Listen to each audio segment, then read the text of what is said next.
وہ رات جو 25 سال یاد رہی۔ سن 2001 میں خیبر پختونخوا کے ایک پہاڑی علاقے میں واقع گاؤں سرما میں ایک پرانا اسکول تھا جو برسوں سے بند پڑا تھا۔ لوگ کہتے تھے کہ وہاں رات کے وقت بچوں کے رونے کی آوازیں آتی ہیں، حالانکہ اسکول دن میں بھی ویران رہتا تھا۔ اس گاؤں میں حارث نام کا ایک نوجوان رہتا تھا جو یوٹیوب کے لیے خوفناک ویڈیوز بنانے کا شوقین تھا۔ وہ مانتا تھا کہ ڈر صرف کمزور لوگوں کا وہم ہوتا ہے۔ گاؤں کے بزرگوں نے اسے بار بار منع کیا کہ اس اسکول کے قریب نہ جانا، مگر حارث نے اسے موقع سمجھا۔ اس نے فیصلہ کیا کہ وہ اس اسکول میں رات گزار کر ویڈیو بنائے گا تاکہ اس کا چینل مشہور ہو جائے۔ اس کے دوستوں نے بھی ساتھ جانے سے انکار کر دیا، مگر حارث اکیلا ہی کیمرہ، ٹارچ اور موبائل لے کر نکل پڑا۔ اسکول کے دروازے پر پہنچ کر اسے عجیب سی سرد ہوا محسوس ہوئی، جیسے کوئی اس کا استقبال کر رہا ہو۔ اندر قدم رکھتے ہی اسے لگا جیسے دیواریں سانس لے رہی ہوں، مگر اس نے خود کو سنبھالا اور ریکارڈنگ شروع کر دی۔ اسے اندازہ نہیں تھا کہ یہ رات اس کی زندگی ہمیشہ کے لیے بدلنے والی ہے۔ اسکول کے اندر داخل ہوتے ہی حارث نے دیکھا کہ فرش پر پرانی تختیاں بکھری ہوئی تھیں اور دیواروں پر بچوں کے نام کھٹکے ہوئے تھے۔ جیسے جیسے وہ آگے بڑھتا گیا، ہوا بھاری ہوتی چلی گئی۔ اچانک اس کے کیمرے کی لائٹ خود بخود مدھم ہو گئی۔ اسی لمحے اسے دور سے کسی بچے کے ہنسنے کی آواز سنائی دی۔ حارث چونکا، مگر کیمرہ آن رکھا۔ اس نے آواز کی طرف بڑھنے کی کوشش کی تو کلاس روم کا دروازہ زور سے بند ہو گیا۔ اس کے دل کی دھڑکن تیز ہو گئی، مگر وہ خود کو یاد دلاتا رہا کہ یہ سب ڈرامہ ہے۔ اچانک تختہ سیاہ پر خود بخود سفید لفظ ابھرنے لگے، یہاں مت آؤ۔ حارث نے کانپتے ہاتھوں سے کیمرہ گھمایا تو پیچھے کوئی نہ تھا، مگر آئینے میں اسے ایک سایہ نظر آیا جو اس کے بالکل پیچھے کھڑا تھا۔ وہ مڑا تو سایہ غائب ہو چکا تھا۔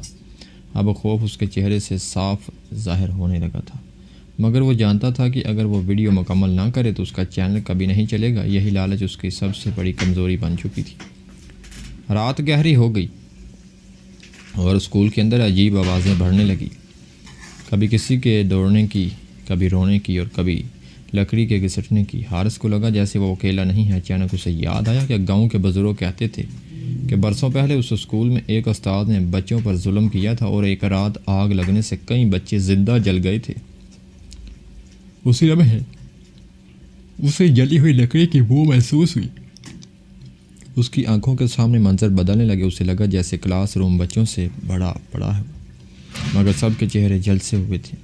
وہ سب ایک ساتھ اس کی طرف دیکھ رہے تھے۔ ایک بچے نے آگے بڑھ کر کہا، ہمیں چھوڑ کر مت جانا۔ حارث پیچھے ہٹا تو اس کا پاؤں کسی چیز سے ٹکرایا۔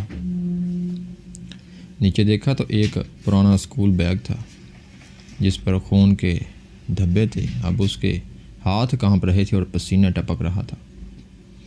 وہ باہر بھاگنا چاہتا تھا، مگر رات اسے نظر نہیں آ رہا تھا۔ اسکول جیسے اسے نگل چکا تھا۔ حارث نے پوری طاقت سے چیخنے کی کوشش کی، مگر آواز اس کے گلے میں ہی دب گئی۔ اچانک پورا اسکول اندھیرے میں ڈوب گیا۔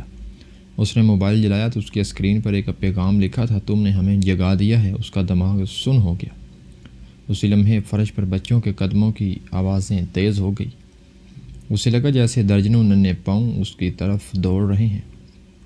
ایک ہاتھ نے اس کا بازو پکڑا، وہ ہاتھ برف کی طرح ٹھنڈا تھا۔ حارث نے زور سے جھٹکا دیا تو وہ ہاتھ غائب ہو گیا، مگر اس کی جلد پر جلنے کا نشان بن چکا تھا۔ اب اسے احساس ہوا کہ یہ سب وہم نہیں بلکہ حقیقت ہے۔ اس نے روتے ہوئے معافی مانگنا شروع کی۔ اس نے کہا کہ وہ صرف ویڈیو بنانا چاہتا ہے، کسی کو تکلیف نہیں دینا چاہتا۔ جواب میں اسے صرف بچوں کے رونے کی آواز سنائی تھی، جو پہلے سے زیادہ دردناک تھی۔ اسکول کی دیواریں جیسے قریب آ رہی تھی اور چھت سے راکھ گرنے لگی۔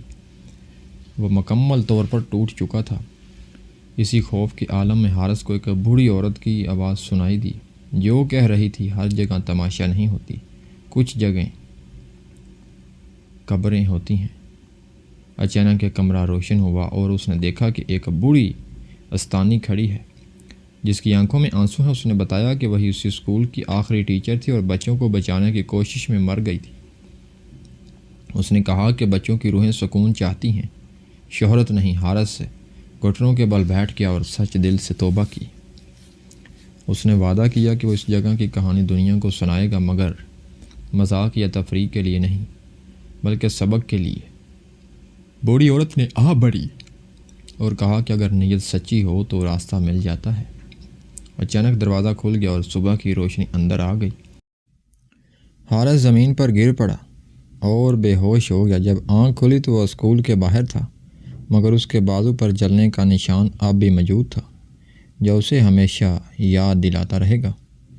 چند دن بعد حارث گاؤں واپس آیا تو اس کی حالت بدلی ہوئی تھی۔ وہ خاموش رہنے لگا اور راتوں کو چینخ کر جاگ اٹھا۔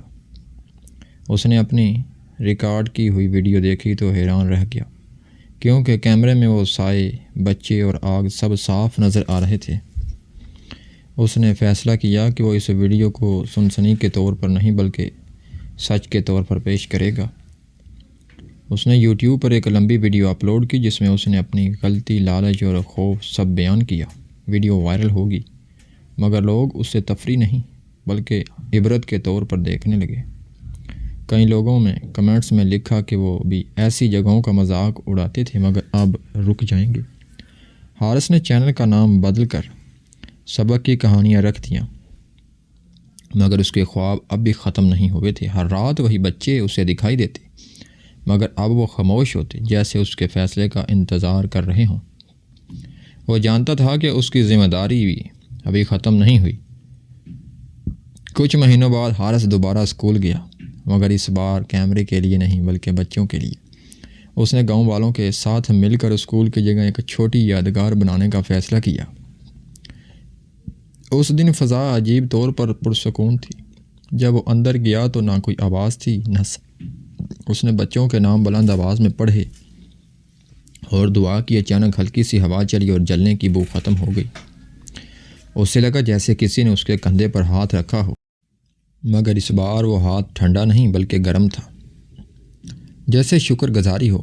اس رات پہلی بار حارث سکون سے سویا، مگر اس نے قسم کھائی کہ وہ کبھی بھی خوف کو کاروبار نہیں بنائے گا۔ وہ جان چکا تھا کہ کچھ کہانیاں سنانے کے لیے نہیں بلکہ سمجھنے کے لیے ہوتی ہیں۔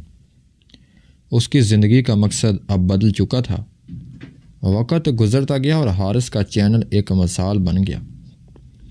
لوگ کہتے تھے کہ اس کی کہانیاں ڈراتی کم اور جگاتی زیادہ ہیں، مگر ہر کامیابی کے ساتھ اس کے دل میں ایک خوف رہتا تھا کہ اگر وہ دوبارہ بھٹک گیا تو شاید دوسری بار معافی نہ ملے۔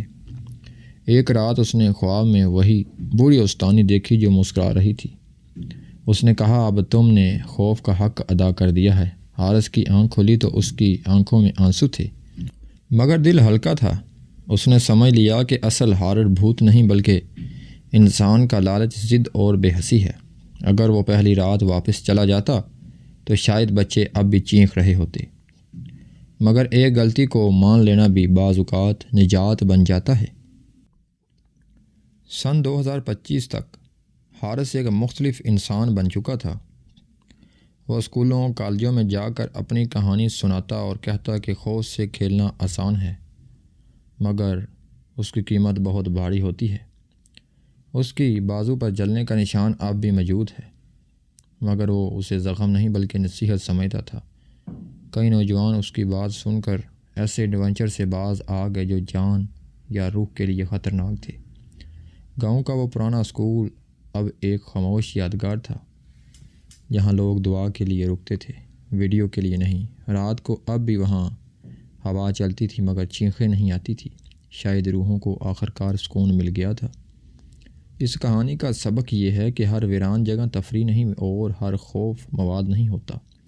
انسان جب لالچ میں آ کر حد پار کرتا ہے تو بعض اوقات وہ چیزیں جاگ اٹھتی ہیں جنہیں سویا ہی رہنا چاہیے۔ حارث نے اپنی غلطی مان کر نہ صرف خود کو بلکہ کئی اور لوگوں کو بھی بچا لیا۔ اصل ہارر کہانیاں وہ نہیں ہوتی جو ہمیں ڈرا دیں بلکہ وہ ہوتی ہیں جو ہمیں رکنے، سوچنے اور درست راستہ اختیار کرنے پر مجبور کر دیں۔